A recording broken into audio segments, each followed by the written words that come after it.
22 variant test kursi, birinchi variant tahlili. Birinchi variantimizda birinchi savoliga e'tibor qaratadigan bo'lsak, bu savolning asosiy obyekti haq to'lanadigan jamoat ishlariga majburiy ravishda jalb etish chorasi qo'llanilmaydigan toifalarni aniqlash hisoblanar ekan. Asosi ma'muriy javobgarlik to'g'risidagi kodeksning 28.1 moddasi. Demak, haq to'lanadigan jamoat ishlariga majburiy ravishda jalb etish chorasi qo'llanilmaydigan toifalarni aniqlaganimizda, buni 18 yoshga to'lmagan shaxslar va pensiya yoshiga yetmagan shaxslarni olishimiz kerak. To'g'ri javob A javob bo'ladi bu savolda. Xo'p, nima uchun 3-guruh nogironlari yoki 4-raqamda turgan 14 yoshgacha bo'lgan bolani yakka o'zi tarbiyalayotgan shaxslarni olmadik?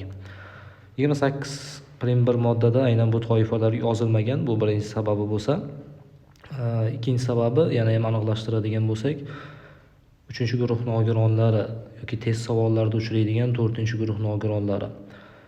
Bunday tushunchalar test savollarida deylik noto'g'ri variantlarda shakllantirish maqsadida qo'llanilishi mumkin.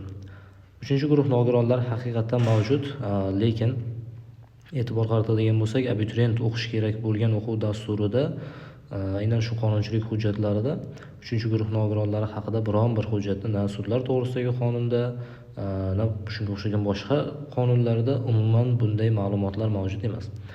Abituriyentning dasturi doirasida. Shuning uchun qaysi savollarda 3-guruh nogironlari to'g'risida ma'lumot keladigan bo'lsa, demak ko'pincha aksariyat hollarda 3-guruh nogironlarini noto'g'ri javob sifatida variantlar qatoridan chiqarib tashlash anchagina samara berar ekan. To'g'ri javob A javob bo'ladi. 18 yoshga to'lmagan shaxslar va pensiya yoshiga yetgan shaxslar. Endi biz 28.1 moddani e'tibor qaratib qo'yishimiz kerak. Aynan yana qaysi toifalarga nisbatan haq to'lanadigan jamoat ishlariga majburiy ravishda jalb etish chorasi qo'llanilmaydi. Bizning savolimizda uchragan mana pensiya yoshiga yetgan shaxslarga nisbatan qo'llanmasligi. Bu asosi aynan shu moddaning 3-qismida asosiy yozilgan. Keyingisi test savolimizda uchragan yana 18 yoshga to'lmagan shaxslar. Shu o'rinda bir jihatga e'tibor qaratamiz. Jinoiy jazolarda majburiy jamoat ishlari bor edi. Unga haq to'lanmas edi. Jinoiy jazo hisoblangan majburiy jamoat ishlari 18 yoshga to'lmagan shaxslarga nisbatan ham qo'llanilishi mumkin. Lekin ma'muriy javobgarlikda ma'muriy jazo hisoblangan haq to'lanadigan jamoat ishlariga 18 yoshga to'lmagan shaxslar jalb etilmas ekan. Shu jihatiga alohida e'tibor qaratasiz. Demak, shu ikkita toifani savolimizga qo'ygandik. Keyingi toifalarni ham o'rganib qo'ysak zarar qilmaydi. Demak, keyingi toifalar homilador ayollarga nisbatan qo'llanmas ekan. 3 yoshga to'lmagan bolalari bor ayollarga nisbatan qo'llanilmas ekan. Keyingisi 1 va 2-guruh nogironlariga e'tibor qarating. 3-guruh nogironlar yo'q. Shularga nisbatan qo'llanilmas ekan. Keyingisi doimiy ishga ega bo'lgan shaxslarga nisbatan qo'llanmas ekan va oxirgisi harbiy xizmatchilarga nisbatan bu jazo chorasi qo'llanilmas ekan. E'tibor qarating, doimiy ishga ega shaxslarga. Test savollarda noto'g'ri javoblarni shakllantirish maqsadida bunday savol qo'yilishi mumkin, bunday ma'lumot, bunday toifa qo'yilishi mumkin, ya'ni doimiy ishga ega bo'lmagan shaxslarga nisbatan haq to'lanadigan jamoat ishlariga majburiy ravishda jalb etish qo'llanilmaydi deb yozilgan bo'lishi mumkin. Shunda o'ylab ko'rasiz, bu yerda ataylab doimiy ishga ega bo'lmagan shaxslar deb yozilgan. Nima uchun doimiy ishga ega bo'lgan shaxslarga bu jazo qo'llanmaydi? Chunki uni doimiy ishi bor, o'sha yerdan haq oladi. O'zi haq to'lanadigan jamoat ishlariga jalb etishda shu jazoni qo'llashning asosiy sabablaridan biri deylik alimentdan qarzdorligi bo'lsa, shu alimentdagi qarzdorlikni ma'lum bir miqdorda qoplash. Doimiy ishga ega bo'lgan shaxslarga bu jazoni qo'llash mantiqsizlik hisoblanadi. Shuning uchun e'tibor qaratib qo'yasiz mana shu qismlariga. Va 4-bandda yozilgan 14 yoshgacha bo'lgan bolani yakka o'zi tarbiyalayotgan shaxslar toifasi ma'muriy qamoqqa tortilmaydi. Ma'muriy qamoq jazosi aynan bunday toifadagi shaxslarga qo'llanmaydi. Buni noto'g'ri variant sifatida kiritgan edik. Birinchi savolda to'g'ri javobi A javob bo'lar ekan. Demak, pensiya yoshiga yetgan shaxslar hamda 18 yoshga to'lmagan shaxslar. Ikkinchi savolga e'tibor qaratamiz. Ikkinchi savolda voqea berilibdi bizga. Aynan firma rahbari fuqaroni ishga olishni rad etibdi. Haqiqatan hamma joyda ham har safar ham ishga olinavermaydi. Ishga olishni rad etish mumkin. Ishga olishni rad etish mumkin. Lekin e'tibor qarating, firma rahbari bunda ishga olishni nima uchun rad etgan? Sabab qilib ko'rsatib, o'sha ish so'ragan fuqaroni akasi jinoyat kodeksi bilan javobgarlikka tortilgan. Demak, jinoyatchi ekanligi jinoyatchi ekanligi, aynan shunda ham og'ir jinoyat bilan, davlatga xoinlik qilish bilan jazolanganligi, javobgarlikka tortilganligini sabab qilib ko'rsatgan. Xo'p, shunchaki rad etish mumkin edi. Aynan sabab sifatida sani akang qamalgan, javobgarlikka tortilgan, ya'ni jinoyatchi deb ishga olishni rad etyapti. Aynan mana shunday holatda ish so'ragan fuqaro, ya'niki savolda keltirilgan MIning qanday konstitutsiyaviy huquqi buzilgan deganda biz shaxsiy huquqni olishimiz kerak bo'ladi. Shaxsiy huquq aynan nima uchun? E'tibor qaratasiz, O'zbekiston Respublikasi Konstitutsiyasining 28-moddasida oxirgi qismida shunday yozilgan. Demak, shaxsning javobgarlikka tortilganligi uni qarindoshlarining huquqlarini cheklash uchun asos bo'lmaydi deb yozilgan edi. Aynan 28-modda Konstitutsiyaning qaysi bobida? 7-bobida, 7-bob esa shaxsiy huquq va erkinliklar deya nomlangan edi. Demak, ikkinchi savolning to'g'ri javobi shaxsiy huquq bo'lar ekan. Mana 28-moddani ham aynan ko'rib olishimiz mumkin. Keyingisi iqtibosli savol berilgan. Qonun qudratli, biroq ehtiyoj yanada kuchliroq degan mazmundagi savol berilibdi. Aynan bu savolning to'g'ri javobi Gyote hisoblanardi. Bu asosi biz nima uchun buni Gyote deb oldik? Chunki darsligimizda berilgan edi. Qaysi darslikda 11-sinf eski nashrda 2018-yilgi nashrda 113-betida mana kitobni betini chetida yozilgan edi. Qonun qudratli, biroq ehtiyoj yanada kuchliroq Gyote. Uchinchi savolning javobi demak mana shu C javob, ya'ni Gyote bo'lar ekan. E'tibor qaratib qo'yamiz. Keyingi savolga e'tibor qaratamiz. O'zbekiston Respublikasi tomonidan ratifikatsiya qilingan xalqaro hujjatlar to'g'ri ko'rsatilgan javobni aniqlang. Ratifikatsiya qilingan xalqaro hujjat, ya'ni O'zbekiston Respublikasi qo'shilgan xalqaro shartnomalarni aniqlashimiz kerak bu yerda. Bu savolning to'g'ri javobi demak nogironlar huquqlari to'g'risidagi konvensiya hamda bola huquqlari to'g'risidagi konvensiya bo'ladi. Bir tur to'g'ri javob, ya'ni bizning savolimizdagi to'g'ri javob D javob to'g'ri javob bo'lar ekan. Ana endi bunday turdagi savollarni yechish usuliga e'tibor qaratamiz. O'zbekiston qo'shilgan hamma shartnomalarni biz yodlab qola olamizmi? O'zi hammasini bila olamizmi degan savol tug'ilishi mumkin. Qiyin masala u. Har bitta savolni yodlab qolish, eslab qolish, uni qaysi shartnomaga qo'shilganlarimizni qidirib topish oson ish bo'lmaydi. Shuning uchun ham test tuzuvchilar ham davlat imtihonida bu narsani yaxshi anglashsa kerak. Kuzatilgan holatlarga ko'ra aynan darslikda nazarda tutilgan xalqaro shartnomalarga O'zbekiston qo'shilganligi so'raladi.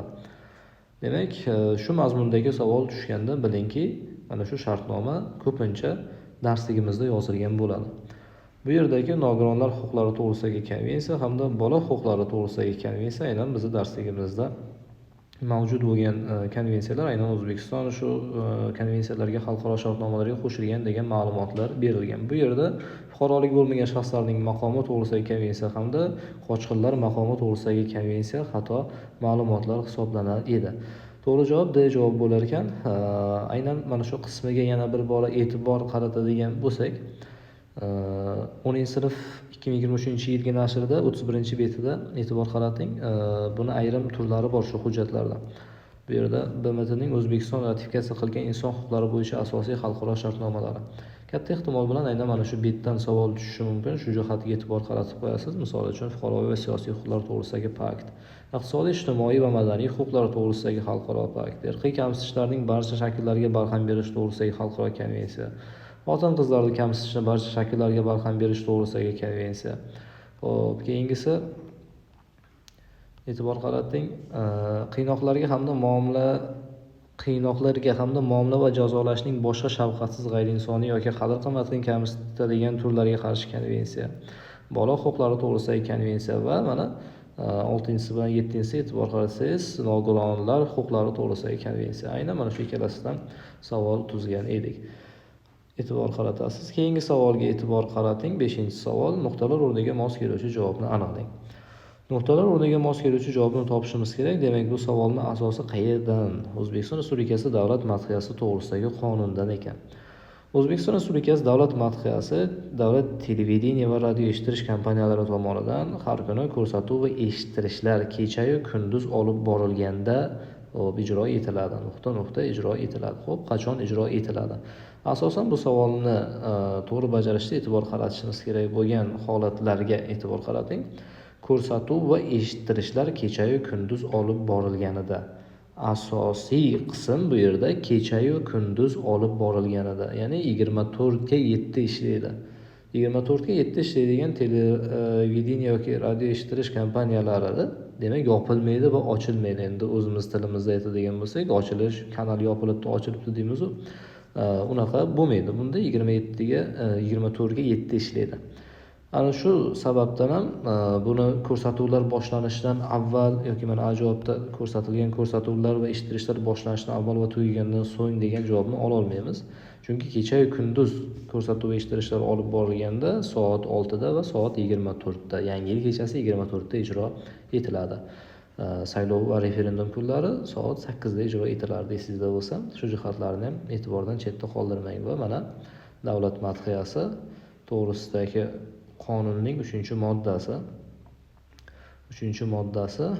1 qismining 4-bandida bu narsa to'g'risida aytilyapti. Ko'rsatuv va eshittirishlar kecha-yu kunduz olib borilganida esa 6 va 24 da, Yangi yilda 24 da ijro etiladi. E'tibor qaratib qo'ying. Demak, to'g'ri javobimiz C javob bo'lar ekan. 6-savol fuqarolik huquqidan berilgan savol. E'tibor qaratamiz. To'g'ri.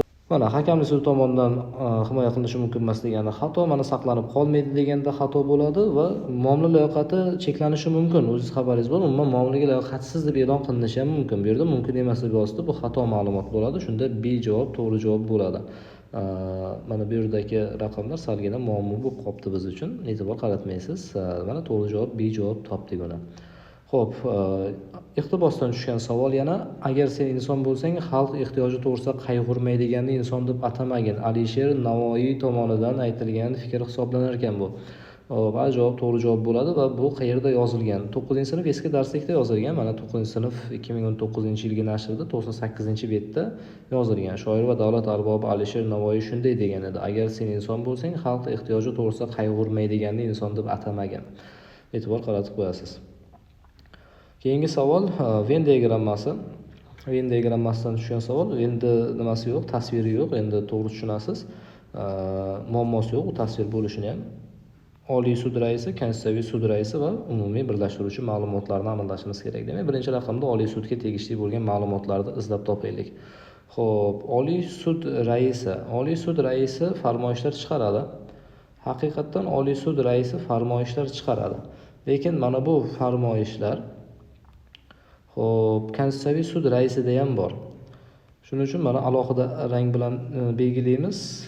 Deylik, Oliy sud raisini alohida rang bilan belgilaymiz. Oliy sud raisini xo'p sariq rang bilan belgilaydigan bo'lsak, xo'p qizil rang bilan Konstitutsiyaviy sud raisini vakolatlarini belgilaymiz va mana ko'k rang bilan e'tibor berganingizdek birlashtiruvchi ma'lumotlarda umumiy ma'lumotlarni belgilaymiz. Demak, farmoyishlar qabul qilish ikkalasiga ham kiradi. Chunki Oliy sud raisi ham, Konstitutsiyaviy sud raisi ham individual xarakterga ega bo'lgan hujjat hisoblangan farmoyishni, agar shunday deyish mumkin bo'lsa, qabul qilishi mumkin. Ikkalasi ham qabul qila oladi, farmoyishlar chiqaradi. Xo'p, endi 5 yilga saylanadi degan ma'lumot bor ekan. Bu ham birlashtiruvchi umumiy ma'lumot. Haqiqatan Oliy sud raisi ham, Konstitutsiyaviy sud raisi ham 5 yil muddatga saylanadi. Demak, 3-ma'lumotda A, B to'g'ri bo'lishligi kerak. Endi prezident taqdimnomasiga binoan saylanadi deganda biz to'g'ri javobni belgilash talab etilyapti bizdan. Prezident taqdimnomasiga binoan qaysi bir Oliy sud raisi prezident taqdimnomasiga binoan saylanadi. Oliy sud raisi prezident taqdimnomasiga binoan saylanadi. Demak, seni birinchi raqamga to'g'rilaymiz. Konstitutsiyaviy sud esa o'zini orasidan saylab olardi. Unda prezident taqdim etmas edi, xabaringiz bo'lsa. Xo'p, keyingisi, xo'p, Oliy sud raisiga tegishli bo'lgan ma'lumotni olaylik yana. Mana Senat tomonidan saylanadi. Bu ham Oliy sudga tegishli bo'lgan ma'lumot. Xo'p, Konstitutsiyaviy sud raisiga tegishli bo'lgan ma'lumot qizil rang bilan belgilashimiz kerak edi. Demak, konstitutsiyaviy qonuniylikning holati to'g'risida axborot taqdim etadi. Har doim prezidentga har yili taqdim etadi. Bu D ni 2-raqamga to'g'rilaymiz. O'z organi tomonidan lavozimga saylanadi. Bu ham Konstitutsiyaviy sud raisi, yana ham 2-raqamga to'g'rilaymiz.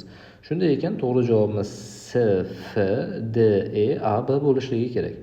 C, F, D, F, A, B to'g'ri javob bo'lishi kerak. Xo'p. Demak, To'g'ri javob bizda topildi, mana A javobda ekan. To'g'ri tushundingiz. Demak, keyingi savol. 8-savol. Quyida berilganlardan qaysilari O'zbekiston Respublikasi Konstitutsiyasining jamiyatning iqtisodiy negizlari bobiga oid? Jamiyatning iqtisodiy negizlari bobiga e'tibor qaratishimiz kerak. Adashmasam, jamiyatning iqtisodiy negizlari bobi 12-bob hisoblanardi. Jamiyatning iqtisodiy negizlari bobi bilan qaysi bob aralashtirilishi mumkin? Iqtisodiy, ijtimoiy, madaniy va ekologik huquqlar degan bobning normalari aralashtirilishi mumkin. Test savollarida shunga ehtiyot bo'lib qo'yasiz, chunki hammasida ham mulkiy ma'lumotlar berilgan, mulk bilan bog'liq bo'lgan normalar berilishi mumkin. Jamiyatning iqtisodiy negizlari bobiga oid bo'lgan. Xo'p, mana bank operatsiyalari bu 41-moddada yozilgan. 9-bobda buni olmaysiz. Xo'p, barcha mulk shakllari huquqiy jihatdan himoya qilinishi bu haqiqatan nechinchi moddadaligi esimda yo'q. Bilishga majbur emasman ham, lekin aniq bilaman, bu jamiyatning iqtisodiy negizlari bobiga oid. Xo'p, keyingisi mehnatga haq to'lashning eng kam miqdori. Bunda ham 9-nimada yozilgan edi, 9-bobda, ya'ni iqtisodiy, ijtimoiy huquqlarda yozilgan edi. Buni ham olmaysiz va yer osti boyliklari, suv, o'simlik, hayvonot dunyosi bilan boshlanuvchi norma ham jamiyatning iqtisodiy negizlari bobiga oid. Buni normasi, moddasi, raqami esimda qolib ketgan. 68-modda edi. Xo'p, ikkinchi normani ham qaysi moddada joylashganini o'zingiz bilsangiz kerak. 2-4 javobi to'g'ri javob bo'ladi. Shunday ekan, bu savolimizning javobi 9-savolida adashmasam C javob to'g'ri javob bo'lar ekan. Xo'p, 10-savolga e'tibor qaratamiz. 10-savolda huquq normasi elementini aniqlash bilan bog'liq bo'lgan savol tushdi. Demak, huquq normasining elementi urushni targ'ib qilish, ya'ni bir mamlakatni ikkinchi mamlakatga nisbatan qo'zg'atish uchun turli shakllarda qarashlar, g'oyalar, chaqiriqlar tarqatish. Aynan mana shu qismi ajratib ko'rsatilgan. Ajratib ko'rsatilgan qismi huquq normasining qaysi tarkibiy elementiga oid degan mazmundagi savol tushdi. E'tibor qaratamiz, mana bu yerda bu Jinoyat kodeksining maxsus qismidan olingan norma, Jinoyat kodeksining maxsus qismidan olingan norma va normani yakuniga e'tibor qarating, 5 yildan 10 yilgacha ozodlikdan mahrum qilish bilan jazolanadi. Bu bilsangiz kerak, bu sanksiya. Jazo nazarda turgan qism, sanksiya. Xo'p, bu sanksiya ekan. E'tibor qaratasiz, maxsus qismlarda ma'muriy javobgarlik to'g'risidagi kodeks va Jinoyat kodeksining maxsus qismlarida agarda normani tarkibida sanksiya bo'ladigan bo'lsa, sanksiyadan oldingi qism har doim ko'pincha nima deydi, dispozitsiya bo'ladi deb aytiladi. Dispozitsiya. Bu yerda o'sha siz bilgan, o'rgangan usullar, ya'niki agar qo'shimchalari bo'ladigan bo'lsa, gipoteza deb olamiz desangiz, bunda adashib qolishingiz mumkin. Shuning uchun sanksiyadan oldingi qismni har doim, sanksiya odatda oxirida yoziladi. Shu demak, oxiridan oldingi, ya'ni sanksiyadan oldingi qismni agar bo'lishidan qat'iy nazar, bo'lish bo'lmasligidan qat'iy nazar, siz uni har doim dispozitsiya deb oladigan bo'lsangiz, maqsadga muvofiq bo'ladi. Shuning uchun ham demak bu savolimizning to'g'ri javobi dispozitsiya bo'lar ekan. Dispozitsiya B javob to'g'ri javob bo'ldi. 11-savolga e'tibor qaratamiz. Jinoyat protsessual kodeksidan berilgan savol. To'g'ri berilgan ma'lumotlarni aniqlang. Xo'p, to'g'ri berilgan ma'lumotlarni aniqlaymiz. Surishtiruvchining, tergovchining, shuningdek sud majlisi kotibining o'z protsessual majburiyatlarini bajarishi, ularni shu ish bo'yicha tegishlicha surishtiruvni, dastlabki tergovni yuritishda takroran ishtirok etishi. Xo'p, takroran ishtirok etishi uchun monelik qilmaydi. Haqiqatan to'g'ri. Demak, surishtiruvchi, tergovchi yoki sud majlisi kotibi o'z protsessual majburiyatlarini bajarganda aynan shu surishtiruv, dastlabki tergovni yuritishda takroran ishtirok etishi mumkin. Takroran ishtirok etishi mumkin. Monelik qilmaydi. Avval ishtirok etgan bo'lsa, yana takroran ishtirok etishiga monelik qilmaydi. Bu to'g'ri ma'lumot. Xo'p, keyingisida jinoyat ishini taftish instansiyasi sudida ko'rishda ishtirok etgan sudya ushbu jinoyat ishini birinchi instansiya, apellyatsiya yoki kassatsiya instansiyasi sudida ko'rishda ishtirok etishi mumkin deyapti. Bu xato ma'lumot. Bu xato ma'lumot. Nima uchun buni biz xato ma'lumot deb belgilaymiz? Xato ma'lumot. Nima uchun buni xato ma'lumot deymiz? E'tibor qarating, sudya bir instansiyada ishtirok etgan bo'lsa, boshqa instansiyada ishtirok eta olmaydi. har doim mumkin emas, ishtirok etmaydi, mumkin emas. Mana sudya haqida yozilganda mana shunday mazmundagi normalarda ishtirok etmaydi deb belgilaysiz. Tushunarli? Xo'p, endi keyingi normaga e'tibor qaratadigan bo'lsak, jinoyat ishini kassatsiya instansiya sudida ko'rishda ishtirok etgan sudya shu jinoyat ishini birinchi instansiya yoki taftish instansiya sudida ko'rishda ishtirok etishi mumkin emas. Mana ko'rib turibsiz, mumkin emas deb yozildi bu yerda. Haqiqatan bir instansiyada qatnashgan sudya ikkinchi instansiyada ishtirok etmaydi sudya sifatida. Xo'p, mana mumkin emas. Xo'p, shunda bizning to'g'ri javobimiz 1 bilan 3 javoblari to'g'ri javob bo'lar ekan. 4 nimaga xato? Mana 4 ta xatoligiga qarang. Sudya boshqa instansiyada ishtirok eta oladi deb aytilyapti. Shuning uchun xato. Bilasizlar, ishtirok eta olmaydi. Bir instansiyada ishtirok etdi, boshqa instansiyada ishtirok eta olmaydi. Xo'p, demak 2 bilan 4 javoblarni chiqarib tashlasak, bizda 1 va 3 javob to'g'ri javob qoladi. Demak, buni asosi o'sha Jinoyat protsessual kodeksining 76-moddasida sudya, prokuror, tergovchi, surishtiruvchi, tergov hali tekshiruvni amalga oshiruvchi organ mansabdor shaxsining va sud majlisi kotibining ishda ishtirok etishiga monelik qiladigan holatlar yozilgan. Xo'p.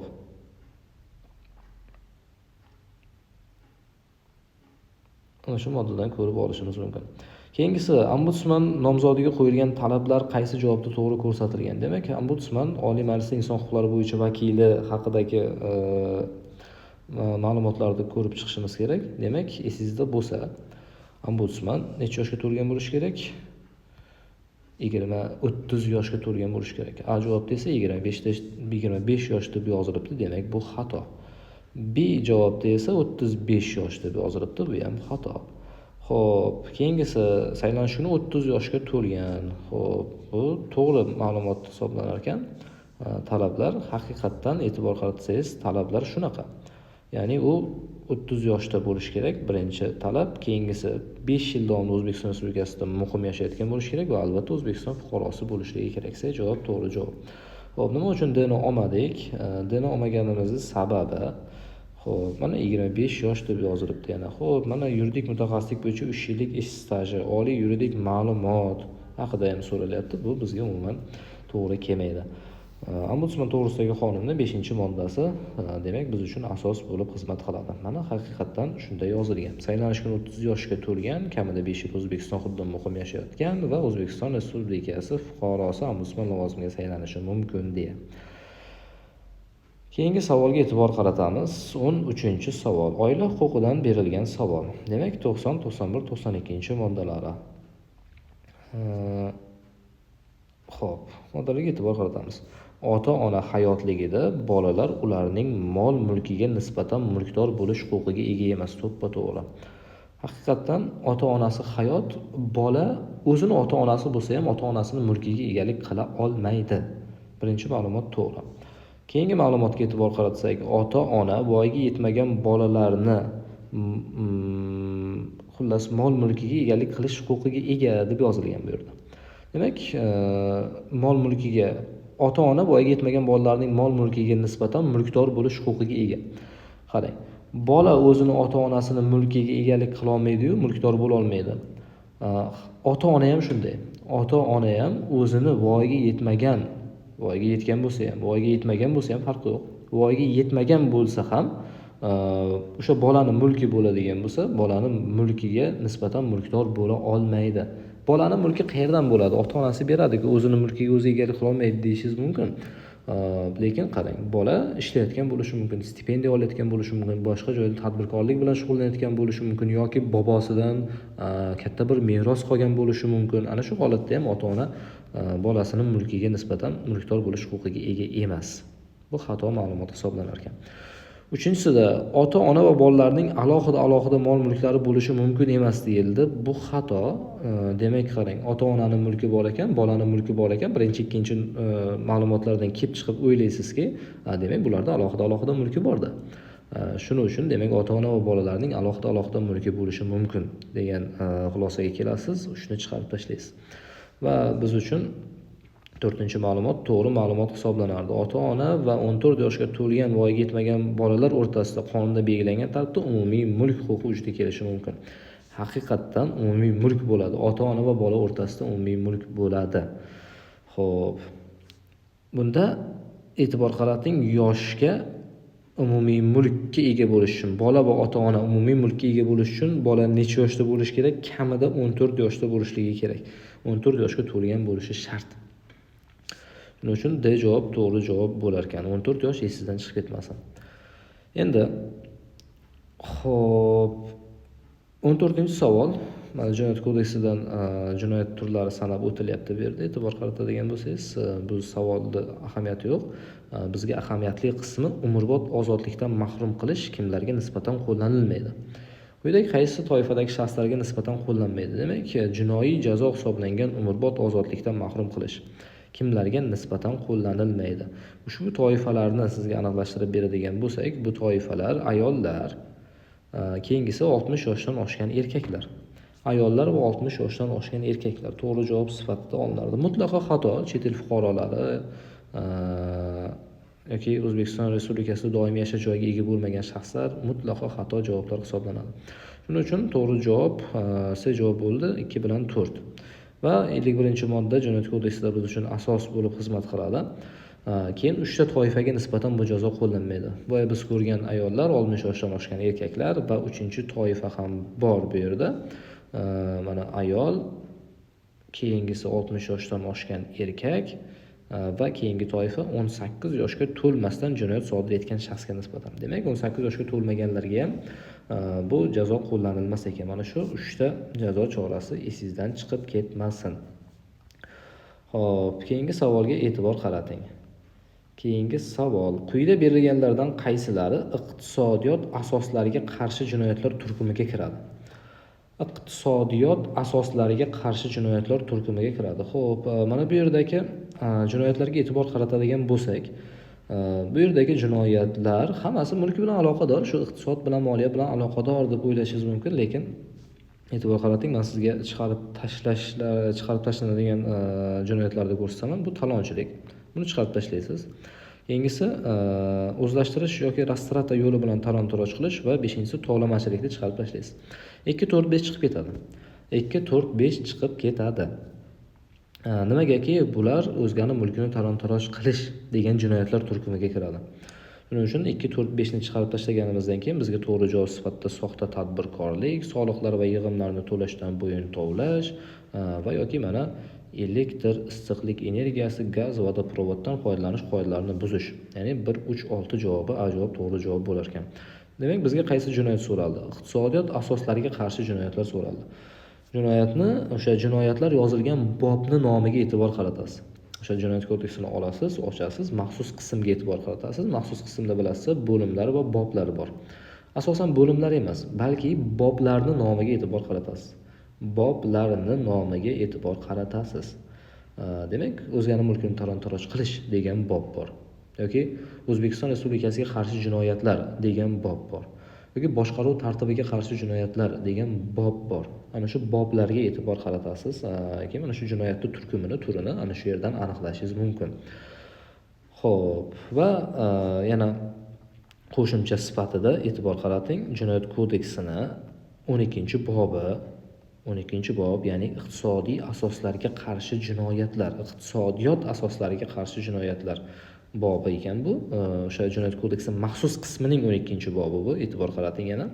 Xo'p, qaysi jinoyatlar kirishligi bu yerda yozilgan? Deydik, O'zbekiston Respublikasi manfaatlari xilof ravishda bitimlar tuzish, qalbaki pul yasash, valyuta qimmatliklarini qonunga xilof ravishda olish yoki o'tkazish, chet el valyutasini yashirish, soxta tadbirkorlik, soxta to'lovga qobiliyatsizlik, to'lovga qobiliyatsizlikni yashirish, qasddan to'lovga qobiliyatsizlikka olib kelish, bojxona to'g'risidagi qonunchilikni buzish, raqobat to'g'risidagi qonunchilikni buzish, soliqlar va yig'imlarni to'lashdan bo'yin tovlash, byudjet va smeta shtat intizomini buzish, qimmatbaho metallar, toshlar topshirish qoidalarini buzish, rangli metallar va ularni parcha va rezga chiqitlarini tayyorlash, olish, ulardan foydalanish hamda ularni o'tkazish qoidalarini buzish va mana savolimizda nazarda tutilgan yana biri elektr, issiqlik energiyasi, gaz va vodoprovoddan foydalanish qoidalarini buzish deb yozilibdi. Demak, bizda mana bu savol bo'lib olingan edi. Savolimizda keyingisi soliqlar va yig'imlarni to'lashdan bo'yin tovlash olingan edi. Savol bo'lib, keyingisi soxta tadbirkorlikmidi? Soxta tadbirkorlik ekan, haqiqatdan mana bu olingan edi. Demak, o'sha Jinoyat kodeksi maxsus qismida 12-bobiga e'tibor qaratishimiz kerak bo'lar ekan. Xo'p, yana jinoyat huquqidan olingan savolga e'tibor qaratamiz siz bilan. Xo'p, ma'lumki Jinoyat kodeksi 35-moddasida qilmishning jinoiyligini istisno qiladigan holatlar yozilgan. Demak, haqiqatdan jinoyatga o'xshab ko'rinadigan, jinoyat bo'lgan qilmish sodir etilgan. Lekin o'sha jinoyat sodir etilgan bo'lsa-da, o'sha qilmish jinoyat emas deb topiladi. Qilmishning jinoiyligini istisno qiladigan holat. Tushunasiz, qilmish sodir etilyapti, jinoyat deb o'ylaysiz uni, lekin qonun bo'yicha o'sha qilmish jinoyatday bo'lsa ham, lekin u jinoyat emas deb topiladi. Qilmishning jinoiyligi istisno qilinadi. Bu kishi javobgarlikka tortilmaydi endi. Mana shunga e'tibor qaratamiz. Xo'p, qaysi holatlar ijtimoiy xavfli qilmish sodir etgan shaxsni ushlash vaqtida zarar yetkazish va buyruq va boshqa vazifani ijro etish. E'tibor qaratasiz, nozik ma'lumotlar bo'lar. Nima uchun nozik ma'lumotlar? 2-3 to'g'ri javob bo'lar ekan. Mana bu yerda ijtimoiy xavfli qilmish sodir etgan shaxsni ushlash vaqtida zarar yetkazish. Deylik, tasavvur qiling, qasddan odam o'ldirgan shaxs qochyapti. Siz uni ushlashingiz kerak. Ushlashingiz uchun qanday ushlashingiz mumkin siz uni? Deylik, unga og'ir tan jarohati yetkazib ushlab qolishingiz mumkin. Bo'lmasa ushlab qolish iloji yo'q. Xo'p, og'ir tan jarohati yetkazib ushlab qoldingiz. Og'ir tan jarohati yetkazganligingiz uchun jinoyat sodir etdingiz. Lekin o'sha qilmishingiz jinoyat deb topilmaydi. Ya'ni qilmishning jinoiyligi istisno qilinadi demoqchi. Xo'p, lekin siz uni urib ushlab qolish imkoniyatingiz bo'lsa-da, lekin ataylab o'ldirib ushlab qoladigan bo'lsangiz, javobgarlikka tortilasiz albatta. Bu qilmishingiz jinoyat deb hisoblanaveradi. Mana shu holatiga e'tibor qaratishingiz kerak. Yoki mana buyruq yoki boshqa vazifani ijro etish. Tasavvur qiling, sizga kimdir buyruq berdi. Siz u buyruqni jinoyat ekanligini bilmaysiz. Ya'ni shu buyurilgan ishni bajarish jinoyat ekanligini bilmasangiz va shu ishni sodir qilgan bo'lsangiz, siz jinoyatchi hisoblanmaysiz. Ya'niki qilmishingizni jinoiyligi istisno qilinadi. Lekin sizga buyurilganda, siz shu buyruqni bajarishga majbursiz, lekin o'sha buyruq jinoyat ekanligini bilsangiz, siz javobgarlikka tortilasiz. 2 bilan 3 to'g'ri javob bo'lar ekan. Keyingi savolga e'tibor qaratamiz. Qilmishni jinoiyligini istisno qiladigan holatlar yana bor. Mana kam ahamiyatli qilmishlar, zaruriy mudofaa, oxirgi zarurat, ijtimoiy xavfli qilmish sodir etgan shaxsni ushlash oldida zarar yetkazish, buyruq yoki boshqa tarzdagi vazifani bajarish. Hammasi chegaradan o'tib ketmasligi kerak. Hop, kasb va xo'jalik faoliyati bilan bog'liq bo'lgan asosiy tavakkalchilik, jismoniy yoki ruhiy majburlash yoki qo'rqitish natijasida qilmish sodir etish jinoyatni istisno qiluvchi holatlar deb topiladi. Deb yozilgan ekan. Iqtisodiy huquqlar va ijtimoiy huquqlar 17-savolga keldik. Moslashtirishimiz kerak. Aynan nimalarni moslashtiramiz? Biz bunda o'sha konstitutsiyada yozilgan normalarni moslashtiramiz. Odatda shunaqa savol tushadi. Aynan shu mazmundagi savollarda shunday tuziladi savollar. Xo'p, o'zi aslida qiyin, ya'ni iqtisodiy huquqni ijtimoiy huquqdan ajratish o'ta qiyin, chunki bu ikkalasi bir-biriga juda yaqin tushunchalar. Ajratish o'ta qiyin, juda qiyin. Lekin shunday bo'lsa ham bir savol tuzishga harakat qildik. E'tibor qaratasiz, buni to'g'ri javobini topishda ham usullari bor. Demak, iqtisodiy ijtimoiy huquqlarni siz mana bu yerda berilgan harf bilan berilgan bandlardagi normalarda agar shaxsiy huquqqa oid bo'lsa yoki siyosiy huquqqa yoki madaniy huquqqa yoki ekologik huquqqa oid bo'ladigan bo'lsa chiqarib tashlaysiz. Demak, nimani chiqaramiz? Misol uchun mana madaniy huquq, intellektual mulk bilan bog'liq huquq chiqarib tashlaymiz. Xo'p, keyingisi mana qulay atrof muhit va uning holati to'g'risida ishonchli axborotga bu ekologik huquq deb oladigan bo'lsak, savol sal mujmalroq tan olaman buni, chunki iqtisodiy va ijtimoiy huquqlarni bir-biridan ajratish qiyin. Lekin shunday bo'lsa ham yaxshi bir mashq sifatida sizga anchagina yordam beradi. Muammosi yo'q. Xo'p, endi to'g'ri javob sifatida biz S bilan F ni chiqarib tashlaydigan bo'lsak, endi e'tibor qarating, S bilan F chiqarilgan bo'lsa, bu yerda mana javob ketdi. Keyingisi S bilan F mavjud bo'lgan, B javob ketdi. Xo'p, bizda yo S javobni olishimiz kerak endi va yoki D javobni olishimiz kerak bo'ladi. Xo'p, ajratamiz. Birinchi bo'lib bizdan nimalar so'raldi? Birinchi bo'lib bizdan mehnat qilish iqtisodiy huquqlari so'raldi. Demak, mana bu yerdagi mehnat qilish, mehnat uchun haq to'lashning kam miqdori bilan bog'liq bo'lganlarni iqtisodiy huquqlarga olar ekanmiz. Keyingisi mehnatga haq to'lashning kam miqdori mana yana ham buni iqtisodiy huquqlarga olar ekanmiz. Xo'p, undan keyingisi ijtimoiy huquqlarga esa mana dam olish huquqini va undan keyin mana tibbiy xizmatdan foydalanish huquqini olar ekanmiz. Shuning uchun C javob to'g'ri javob bo'ladi bu savolimizga. Ehtiyot bo'lib yechasiz. Xo'p, normativ huquq hujjatlar to'g'risidagi qonun 17-moddasidan so'ralgan savol.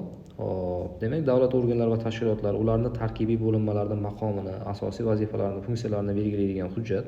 Bu nizom normativ huquq hujjatlar to'g'risidagi qonunning 17-moddasidan bularni ko'rib olsangiz bo'ladi. Barcha shu hujjatga ilova qilinadigan shunaqa hujjatlar turlari yozilgan. Nizom, kodeks, dastur, konsepsiya yoki strategiya bor. Shunga o'xshagan qoida bor, reglament bor. Shunga o'xshagan hujjatlarda ta'riflari bilan yozilgan. Mana 17-moddani o'qib qo'yishni tavsiya qilaman. Mana 17-modda. Mana nizom, qoida, yo'riqnoma, reglament, shunga o'xshaganlari bor. 30-savol. Mehnat kodeksining 414, 415, 416, 418-moddalaridan mehnat huquqidan olingan savol ekan. Mehnat huquqidan bitta savol tushishi kutiladi. To'g'ri berilgan ma'lumotlarni aniqlaymiz. To'g'ri berilgan ma'lumotlarga e'tibor qaratadigan bo'lsak. Demak, birinchi ma'lumotga qaraymiz. 18 yoshgacha bo'lgan shaxslar dastlabki majburiy tibbiy ko'rikdan o'tgandan keyin ishga qabul qilinadi. Haqiqatan 18 yoshgacha bo'lgan shaxslar dastlabki majburiy tibbiy ko'rikdan o'tgandan keyin ishga qabul qilinadi. Bu rost. Keyinchalik 18 yoshga to'lguniga qadar har doim 18 yoshga to'lgunga qadar ma'lum bir muddat mobaynida qayta tibbiy ko'rikdan o'tkaziladi. Lekin muhim ahamiyatlisi ana shu tibbiy ko'rik har qaysi vaqtda. Demak, bu yerda 6 oy degan ma'lumot berilgan. Bu xato ma'lumot, qizil bilan belgilaymiz. Xato ma'lumot har 6 oyda degan qismi. Demak, o'sha voyaga yetmagan shaxslar majburiy tibbiy ko'rikdan o'tkazilib ishga qabul qilinadi. Keyin ular to 18 yoshga kirgunlariga qadar har yili majburiy tibbiy ko'rikdan o'tkazilishi lozim. Har 6 oyda emas, har yili. Shu qismiga alohida e'tibor qaratib qo'yasiz. Birinchi ma'lumot shuning uchun ham xato ma'lumot hisoblanar ekan. Bu xato ma'lumot edi. Xo'p. Endi ish vaqtining davomiyligi 16 dan 18 yoshgacha bo'lgan xodimlar uchun. Demak, ahamiyatli qismiga e'tibor qaratishimiz kerak. 16 yoshdan 18 yoshgacha bo'lgan xodimlar. Yoshiga e'tibor qarating. 16 dan 18 yoshga bo'lgan xodimlar uchun haftasiga 36 soatdan oshmaydi. To'g'ri ma'lumot. 15 yoshdan 16 yoshgacha bo'lgan xodimlar uchun esa haftasiga 24 soatdan oshmaydi. Bu to'g'ri ma'lumot. Demak, ikkinchi ma'lumotni biz to'g'ri ma'lumot sifatida belgilaymiz. E'tibordan chetda qolmasin, ikkinchi ma'lumot to'g'ri ma'lumot hisoblanar ekan. Xo'p, umumiy holatda 40 soat, 16-18 yosh 36 soat, 15-16 yosh 24 soat. Undan kichiklar alohida belgilanadi. Ularga mehnat kodeksi bilan aniq soatlar belgilanmagan. Undan kichiklar alohida tartiblar bilan ma'lum bir ish vaqti davomiyligi belgilanadi. Xo'p. Uchinchi ma'lumotga e'tibor qaratamiz. 18 yoshgacha bo'lgan xodimlarga davomiyligi 30 kalendar kun bo'lgan yillik mehnat ta'tili beriladi. Haqiqatan to'g'ri ma'lumot. Nafaqat 18 yoshgacha bo'lgan xodimlarga, balki birinchi, ikkinchi guruh nogironlariga ham yillik uzaytirilgan ta'til beriladi. Uning muddati 30 kalendar kun bo'ladi. Xo'p, e'tibordan chetda qolmasin. 2-3 ma'lumot to'g'ri javob bo'lar ekan. Demak, B javobni biz to'g'ri javob sifatida belgilaymiz. Xo'p, 4-ma'lumot nima uchun xato? 4-ma'lumotda asosiy subyekt bu yerda kim? Asosiy subyekt bu yerda deylik 15-16 yoshgacha bo'lgan xodimlar ekan. 15-16 yoshgacha bo'lgan xodimlar endi haftasiga emas, balki bir kunda necha soat ishlaydi? Bilasiz, ish haftasini 2 xil turi bor. 5 kunlik ish haftasi va 6 kunlik ish haftasi degan turlari bor. Demak, 6 kunlik ish haftasida 3 soatdan ishlashar ekan bir kunda, 5 kunlik ish haftasida esa 4 soatdan ishlashar ekan. Xo'p, bu to'g'ri ma'lumotmi yoki xato ma'lumotmi? Shunga e'tibor qaratamiz. Demak, bizda jadval bor.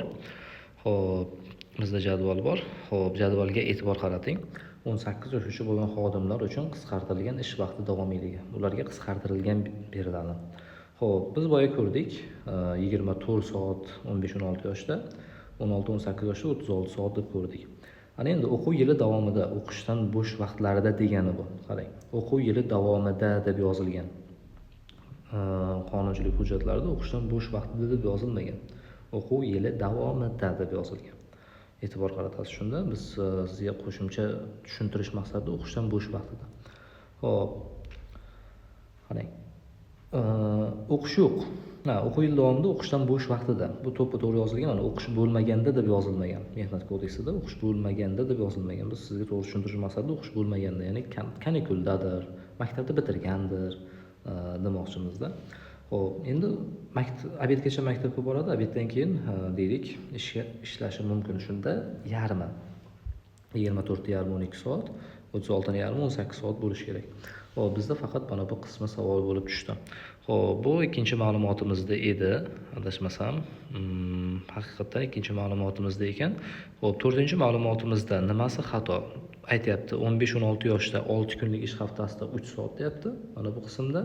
Xo'p, 5 kunlik ish haftasida esa 4 soat deyapti bu qismda. Xo'p. E'tibor qaratamiz. Qarang, bizda so'ralgani 15-16 yosh, 6 kunlik ish haftasida. Xo'p, 6 kunlik ish haftasida 4 soat bo'lsin. 5 kunlik ish haftasida 5 soat bo'lsin. 6 da 4, 5 da 5. Tushunayapsizmi? 6 da 4 soat, 5 kunlikda 5 soat. Bu yerda esa nima deyilyapti? 6 kunlik ish haftasida 3 soat deyilyapti. 5 kunlik ish haftasida 4 soat. 1 soat kamaytirib aytilyapti. Ana shuning uchun ham xato javob hisoblanadi. To'g'ri javob B javob bo'ldi. Mehnat huquqidan olingan savol. Xo'p. Ana endi parlamentar monarxiya belgilaridan biri to'g'ri berilgan. Parlamentar monarxiya shaklidagi davlatni, ya'ni monarxning hokimiyati cheklangan monarxiyani belgilaridan birini aniqlashimiz kerak. Xo'p, bu yerda aytilyapti, prezident ramziy vakolatga ega bo'ladi. Xo'p, bilamizki, parlamentar monarxiyada deylik, prezident lavozimi deyarli odatda bo'lmaydi. Shuning uchun ham javobni olmaymiz. Bu xato javob hisoblanadi. Prezident degan so'zdan chiqarib tashladik. Odatda 100% deb aytmayman, odatda prezident bo'lmaydi monarxiya davlatlarida. Xo'p, diniy rahbar qo'lida bo'lishligi bu xato. Teokratik monarxiya bo'ladi, bunaqa belgi bo'lsa. Keyingisi, monarx to'g'ridan-to'g'ri xalq tomonidan saylanadi. Monarx hech qachon shu paytgacha kuzatilmagan bo'lsa kerak, to'g'ridan-to'g'ri xalq tomonidan saylanishi balki bo'lishi mumkindir. Xo'p, lekin bu ham baribir parlamentar monarxiyaning belgisi hisoblanmaydi. Xo'p, ana parlamentar monarxiyaning belgisi monarx ramziy boshliq, ko'pincha bosh vazir parlament orqali shakllantiriladi va bosh vazir mamlakatning deylik asosiy figuralaridan biri hisoblanadi. Monarx faqat ramziy boshliq hisoblanadi xolos. Xo'p, D javob to'g'ri javob bo'lar ekan, bu parlamentar monarxiyaning belgisidir. Endi yakuniy xulosa to'g'ri-noto'g'rini aniqlashimiz kerak. Shundan berilgan savol, e'tibor qarating, to'g'ri ma'lumotlarni qizil bilan, sariq bilan, noto'g'rilarni qizil bilan belgilayman. Vakolat muddati tugagach, Oliy Majlis, Qonunchilik palatasi va Senat tegishli yangi chaqiriq Qonunchilik palatasi va Senat chaqirilguniga qadar, shakllantirilguniga qadar o'z faoliyatini davom ettirib turadi. Haqiqatan to'g'ri ma'lumot. Xo'p, yangi tarkiblar kelgunga qadar o'zlarining faoliyatini davom ettirib turishadi, chunki mamlakat Senat va Qonunchilik palatasisiz deyarli qolmasligi kerak degan xulosaga kelamiz. Ikkinchisida, O'zbekiston Respublikasi Oliy Majlis Qonunchilik palatasi va Senatning birinchi majlislari Qonunchilik palatasi saylovlarida keyin 1 oydan kechiktirmay chaqirilyapti. Senat tarkib topgandan keyin 2 oydan kechiktirmasdan Markaziy saylov komissiyasi tomonidan chaqirilyapti. Haqiqatan birinchi majlislarda Markaziy saylov komissiyasi chaqiradi, lekin Qonunchilik palatasi saylovida 2 oydan keyin, 2 oydan kechiktirmasdan chaqirilishi kerak. Qonunchilik palatasi 2 oydan keyin, 2 oy ichida 2 oydan kechiktirmasdan, Senat 1 oydan kechiktirmasdan. Bu yerda qarang, teskari yozilibdi. Mana bu ikkalasi bir-biriga teskari yozilgan. Shunga e'tibor qaratib qo'yasiz. Demak, bu noto'g'ri ma'lumot. Xo'p, to'g'ri, noto'g'ri. Uchinchisi, Qonunchilik palatasi majlislari sessiyalar davrida o'tkaziladi. Haqiqatan to'g'ri ma'lumot. Sessiyalar esa sentyabrning 1-ish kunidan boshlab kelgusi yil iyun oyi oxirigacha. E'tibor qarating, 6-oy iyun oyining oxirgi ish kuniga qadar, sentyabrda orada deylik iyul, 7-oy va 8-oy avgust deylik ta'til vaqti deb hisoblasangiz bo'ladi. Endi ta'til desa xato bo'lar-ku, lekin mana shu ta'tilda bo'lganini qo'ysangiz bo'ladi. Xo'p, haqiqatan to'ppa-to'g'ri ma'lumot. To'g'ri, noto'g'ri, to'g'ri bo'ldi hozircha. Senat majlislari o'tkaziladi deyapti. Yiliga kamida 2 marta. Bu xato. Yilida kamida necha marta bo'lishi kerak edi? 3 marta bo'lishi kerak. Shuning uchun xato ma'lumot. To'g'ri, noto'g'ri bo'ldi. 5-ma'lumot hal qiladi. Oliy Majlis palatalarining majlislari agar ular ishida barcha deputatlar, senatorlar umumiy sonning yarmidan ko'p ishtirok etayotgan bo'lsa, vakolatli hisoblanadi. Haqiqatan to'g'ri. Ayrim holatlardan tashqari, lekin biz buni umumiy to'g'ri ma'lumotga olamiz. To'g'ri, to'g'ri ma'lumotni javobni belgilashimiz kerak va bu javob bejavob bo'lar ekan. Xo'p. 22-savol. Byudjet kodeksi Vazirlar Mahkamasining vakolatlari bilan bog'liq bo'lgan qismlarni aniqlashimiz kerak. Davlat byudjeti to'g'risidagi qonun loyihasini demak va byudjetnomani ko'rib chiqish hamda tegishli xulosa taqdim etish uchun e'tibor qarating, byudjetnomani ko'rib chiqadi. Xo'p, va xulosa taqdim etadi. Buni kimga jo'natadi? Davlat byudjeti to'g'risidagi qonun loyihasini kimga jo'natadi? Keyingisi, davlat byudjeti to'g'risidagi qonun loyihasini qayerga kiritadi? Ikkinchisi osonroq, bilamiz, qonun loyihalari har doim Qonunchilik palatasiga kiritiladi. Hop, ikkiga to'g'rilaymiz va birinchisi, aynan byudjet sohasidagi vakolatlar ko'proq bo'lgan hisob palatasini olamiz. Demak, B, A to'g'ri javob bo'lishligi kerak va bu bizning D javobimizda belgilanibdi. Mana 25-moddada Vazirlar Mahkamasining byudjet sohasidagi vakolatlari berilgan. Hop, e'tibor qarating bu yerda. Mana davlat byudjeti to'g'risidagi qonun loyihasini ko'rib chiqish va xulosa taqdim etish uchun hisob palatasiga taqdim qilar ekan. Hop, keyingisida mana davlat byudjeti to'g'risidagi qonun loyihasini esa Qonunchilik palatasiga kiritar ekan. Hop. Unitar va federativ davlatlarni aniqlaymiz. Bunday savollar bo'lishi ehtimoli juda yuqori. Unitar davlatlar qaysilar bu yerda? Unitar davlatlar, e'tibor qarating, Eron va Turkiya unitar davlatlar hisoblanadi. Malayziya va Birlashgan Arab Amirliklari esa federativ davlatlardir. Demak, to'g'ri javob A, B, C, D bo'lishligi kerak. Mana A javobimizda to'g'ri javob bo'ldi. Federativ davlatlar o'zi 30 ga yaqin. Shu davlatlarni yodlab qolsangiz, demak o'z-o'zidan siz unitar davlatlarni yodlab qolgan hisoblanasiz. Esingizdan chiqmasin. Xo'p. Ana endi nuqtalar o'rniga mos keluvchi javobni aniqlang. Demak, saylovlar qachon o'tkazilishi haqida aytilyapti. Prezident saylovi yoki Oliy Majlis Qonunchilik palatasiga hamda mahalliy davlat hokimiyati vakillik organlariga saylov tegishli ularning konstitutsiyaviy vakolat muddati tugagan yilda o'tkaziladi. Xo'p, aynan o'sha yilni qaysi oyda, qaysi kunda o'tkaziladi?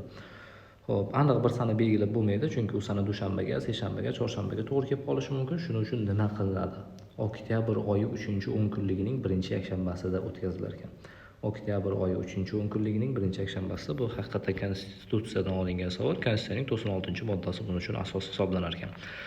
Oktyabr oyi 3-10 kunligining 1-yakshanbasi esidan chiqmasin. Xo'p, keyingi savol 25-savolga keldik. O'zbekiston Respublikasi fuqaroligi to'g'risidagi qonun. To'g'ri berilgan ma'lumotlarni aniqlashimiz kerak. Qani? O'zbekiston Respublikasi fuqaroligini bir martadan ortiq tiklashga yo'l qo'yilmaydi. To'ppa-to'g'ri ma'lumot. Agarda qaysidir shaxs O'zbekiston fuqaroligini yo'qotgan bo'lsa, deylik, O'zbekiston fuqaroligidan chiqib ketgan bo'lsa, o'zi qaytib O'zbekiston fuqaroligini olishi mumkin. Yana O'zbekiston fuqaroligini qaytib olib, yana yo'qotib yoki chiqib ketib, yana ikkinchi marta olish, O'zbekiston fuqaroligini olish uchun murojaat qilsa, ya'ni fuqaroligini tiklab bering deb murojaat qiladigan bo'lsa, yo'q. Tiklamaymiz. Demak, birinchisi xato. To'g'ri ma'lumot hisoblangan, bir martadan ortiq tiklashga yo'l qo'yilmaydi. Ikkinchisi, Oliy Majlis milliy manfaatlardan kelib chiqib, chet davlat fuqarolariga O'zbekiston fuqaroligini berishi mumkin. Yo'q, bu yerda xato. Oliy Majlis hech qachon fuqarolik bermaydi. Fuqarolikni faqat kim beradi? Prezident beradi. Fuqarolik faqat prezident tomonidan beriladi.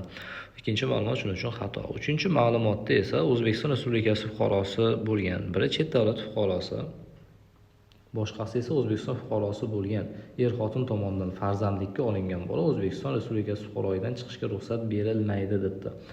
Xo'p, e'tibor qarating. Bola O'zbekiston fuqarosi, deylik, mehribonlik uyida tarbiyalanadi hozir. Uni farzandlikka olayotgan oila bor. O'sha oilada er Rossiya Federatsiyasi fuqarosi, xotin, deylik, bo'lajak ota Rossiya fuqarosi, bo'lajak ona esa O'zbekiston Respublikasi fuqarosi. Bu bola, deylik, O'zbekiston fuqarosi-ku, ayni damda mehribonlik uyida tarbiyalanadi. Fuqarolikdan chiqishga ruxsat beriladimi yoki yo'qmi? Fuqarolikdan chiqishga ruxsat beriladi, chunki uni farzandlikka olayotgan ota Rossiya Respublikasi, Rossiya Federatsiyasining fuqarosi bo'lganligi uchun. Shuning uchun bu xato ma'lumot hisoblanar ekan 3-ma'lumotni olmaysiz. 4-ma'lumotda esa O'zbekiston Respublikasi fuqarolari tomonidan farzandlikka olinayotgan chet davlat fuqarosi bo'lgan yoki fuqaroligi bo'lmagan shaxs bo'lgan bolaga O'zbekiston Respublikasi fuqaroligi beriladi. Bu to'ppa-to'g'ri ma'lumot. Shuning uchun to'g'ri javob D javob bo'ldi. 26-savolga e'tibor qaratamiz. Demak, sanksiya so'ralgan savol bu. E'tibor qarating. Sanksiya so'ralgan savol. Xo'p, moddiy yordamga muhtoj bo'lgan voyaga yetmagan yoki mehnatga layoqatsiz shaxsni moddiy ta'minlashdan bo'yin tovlash qanday jazolanadi? Xo'p, qancha muddat axloq tuzatish ishlari, necha yilgacha berilishligi va necha yilgacha ozodlikdan mahrum qilish bilan jazolanishi so'ralibdi. Demak, axloq tuzatish ishlari va ozodlikdan mahrum qilish. Demak, axloq tuzatish ishlari 2 yilgacha tayinlanishi mumkin yoki ozodlikdan mahrum qilish 1 yilgacha tayinlanishi mumkin. To'g'ri javob B javob bo'ladi bu savolimizda. E'tibordan chetda qolmasin, o'qib qo'ying. Xo'p, keyingisi fuqaroni muomalaga layoqatsiz deb topish bilan bog'liq bo'lgan to'g'ri ma'lumotlarni aniqlaymiz. Fuqaroni muomalaga layoqatsiz deb topish bilan bog'liq to'g'ri ma'lumotlar. Demak, qaysi holatda fuqarolar muomalaga layoqatsiz deb topiladi? Xo'p, mana haqiqatdan birinchi ma'lumot to'g'ri. Agarda u ruhiy kasal yoki aqli zaif bo'ladigan bo'lsa, muomalaga layoqatsiz deb topilishi mumkin. Birinchi ma'lumot to'g'ri.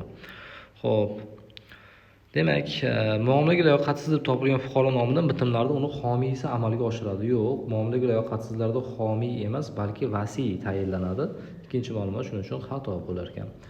Sud tomonidan muomalaga layoqatsiz deb topilgan fuqaroga vasiylik belgilanadi. Mana bu to'g'ri ma'lumot. 1 bilan 3 to'g'ri javob bo'lar ekan. Demak, bizda mana D javob to'g'ri javob sifatida belgilandi.